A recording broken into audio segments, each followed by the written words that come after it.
Hey, welcome back to day 11. Today I'll be reading chapter 11 of from the book of John.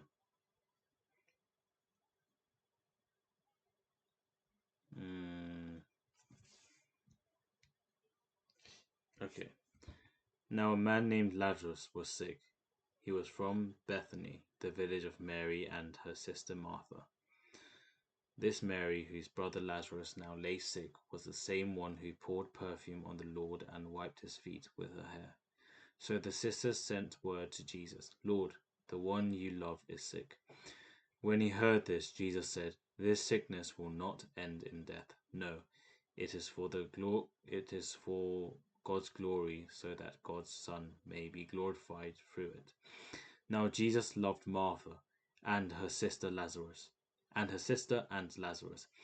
So when he heard that Lazarus was sick, he stayed where he was 2 more days. And then he said to his disciples, "Let us go back to Judea."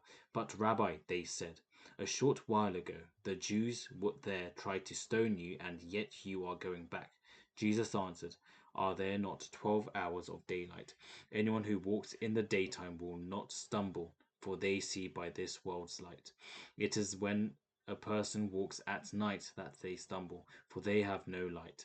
After he had said this, he went on to tell them about verse 11. After he had said this, he went on to tell them, "Our friend Lazarus has fallen asleep, but I am going there to wake him up." His disciples replied, "Lord, if he sleeps, he will get better." Jesus had been speaking of his death, but his disciples thought he meant natural sleep.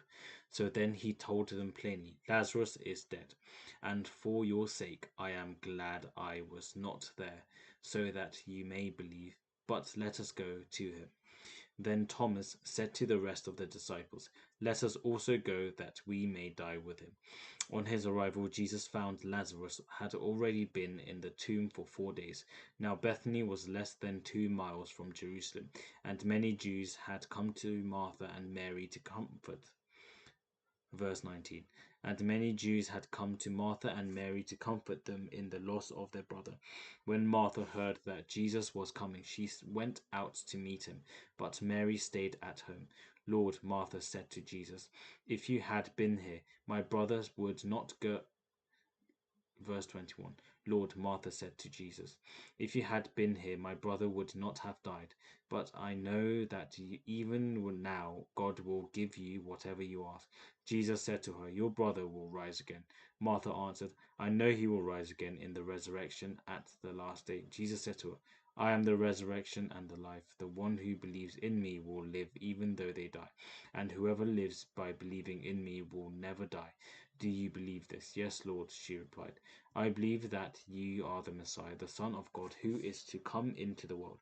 After she had said this, she went back and called her sister Mary aside. "The teacher is here," she said, "and is asking for you." When Mary heard this, she got up quickly and went to him. Now Jesus had not yet entered the village, but was verse 30. Now Jesus had not yet entered the village, but was still at the place where Martha had met him. When the Jews who had been with Mary in the house comforting her noticed how quickly she got up and went out, they followed her, supposing she was going to the tomb to mourn there. When Mary reached the place where Jesus was and saw him, she fell at his feet and said, "Lord, if you had been here, my brother would not have died." When Jesus saw her weeping, and the Jews who had come along with her also weeping, he was deeply moved in spirit and troubled. "Where have you laid him?" he asked. "Come and see, Lord," they replied. Jesus wept. Then Jesus, verse 36. Then the Jews said, "See how he loved him." But some of them said, "Could not he who opened the eyes of the blind man have kept this man from dying?" Jesus, once more deeply moved, came to the tomb. It was a cave with a stone laid across the entrance. "Take away the stone," he said. "But Lord," said Martha, the sister of the dead man, "by this time there is a bad odor, for he has been there 4 days." Then Jesus said, "Did I not tell you that if you believe, you will see the glory of God?" So they took away the stone. Then Jesus looked up and said, Father, I thank you that you have heard me. I knew that you always hear me, but I said this for the benefit of the people standing here, that they may believe that you sent me.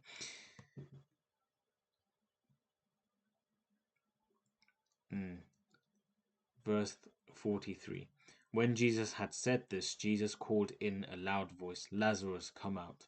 The dead man came out, his hands and feet wrapped with strips of linen and a cloth around his face. Jesus said to them, Take off the grave clothes and let him go. Therefore, many of the Jews who had come to visit Mary and had seen what Jesus did believed in him. But some of them went to the Pharisees and told them what Jesus had done. Then the chief priests and the Pharisees called a meeting of the Sanhedrin. What are we accomplishing? They asked. Here is this man performing many signs. If we let him go on like this, everyone will believe in him, and the Romans will come and take away both our temple and our nation. Then one of them, named Caiaphas, who was high priest that year, spoke up. You know nothing at all. You do not realize that it is better for you that one man die for the people than that the whole nation perish.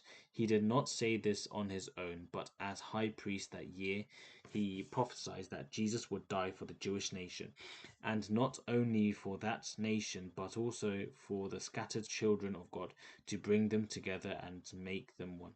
So from that day on, they plotted to take his life. Therefore, Jesus no longer moved about publicly among the people of Judea. Instead, he withdrew a region near the wilderness to a village called Ephraim,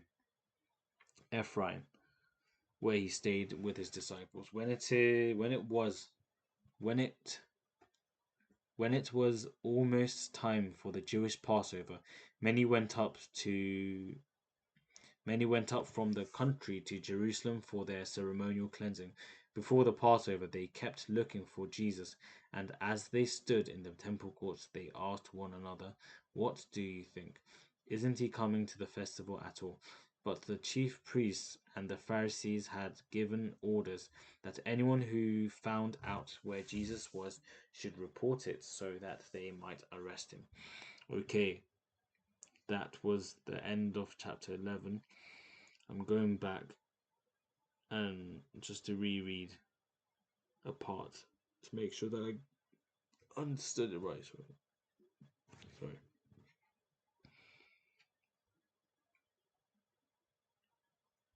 So this high priest is saying, it is better for you that one man die for the people than that the whole nation perish. Mm.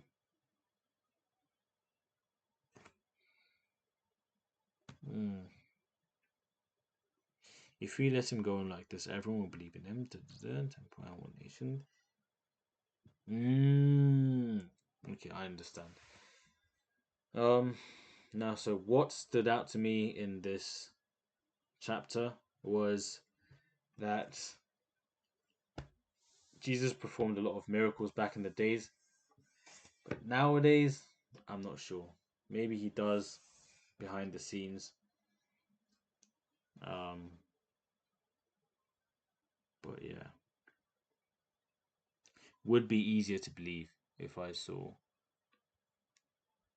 a miracle like this. Bye bye.